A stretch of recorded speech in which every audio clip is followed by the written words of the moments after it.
Lorsqu'on observe la rive gauche de Bordeaux avec Mérignac ainsi que d'autres villes, on voit un grand réseau de transport avec de nombreuses routes ainsi que de points intermodaux. De plus, il y a un aéroport. Cet aéroport permet la présence d'un emploi d'emploi secondaire de haut niveau, donc la présence de grandes entreprises. Dans la rive droite de Bordeaux, avec Bacalan, on constate une présence d'emplois tertiaires avec très peu de moyens de transport. Peu d'emplois de haut niveau qui ne se développent pas à cause d'un blocage créé par la Garonne. Pour remédier au problème de la rive droite, on peut dans un premier temps faire venir des entreprises de haut niveau comme Thales, qui est composée majoritairement d'ingénieurs et de techniciens, en créant des prix immobiliers attractifs, tout en baissant le prix des charges fiscales pour faciliter l'emplacement de ces nouvelles entreprises qui pourront créer des emplois de haut niveau.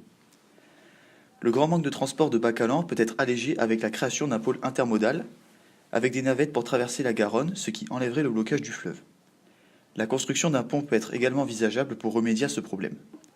De plus, il faut aussi inciter la population à fréquenter le quartier. Or, on sait que Bacalan est considéré comme une zone plutôt sensible. L'augmentation du dispositif de sécurité est donc primordiale avec, par exemple, la création de postes de police à proximité. Dans Bordeaux, rive droite, il y a également un gros manque de confort. Pour y remédier, on peut créer des zones de quartier pavillonnaires avec une accession à la propriété pour les personnes en difficulté financière.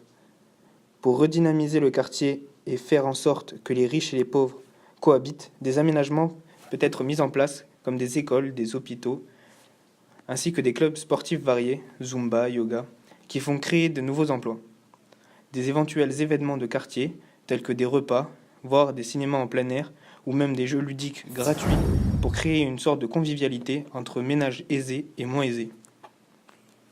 L'une de nos idées a été de faire comme la SNCF, où ils ont loué des résidences en grande partie payées par l'entreprise, ce qui pourrait permettre aux ménages, avec un bas revenu, d'économiser de l'argent, ainsi que d'être proches de leur lieu de travail. Ceci leur permettrait d'avoir un pouvoir d'achat plus important. On a remarqué que sur la rive droite de Bordeaux, il y a de nombreux problèmes au niveau des transports, ainsi qu'un nombre d'entreprises de haut niveau trop peu important. Notre but principal a donc été de construire des aménagements pour pallier à ces problèmes et de créer de la mixité sociale, dit un peu plus haut au niveau des aménagements.